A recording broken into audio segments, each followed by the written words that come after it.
day in the life. What is it like to grow up in Greece? We asked one girl to tell us about how she spent a difficult day. Hello, my name is Catalina Siakalo. I am 9 years old. I live with my mother, father, and sister in Athens, the capital of Greece. 7:15 a.m. I woke up and get dressed for breakfast. I have brown with butter and honey.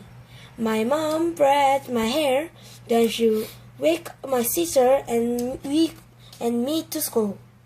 8:10 a.m. School start. First we learn Greek. It's my favorite subject. Next we have recess and I play tag. Then it's time for math. I solve a problem on the board. After another break, we have history class and gym. 1:15 p.m. My mom pick us up from school and we go home for lunch. Today we have spinach pie and a salad. Yum! Then it's time to do our homework. 4 p.m. 4 times a week I go to the pool.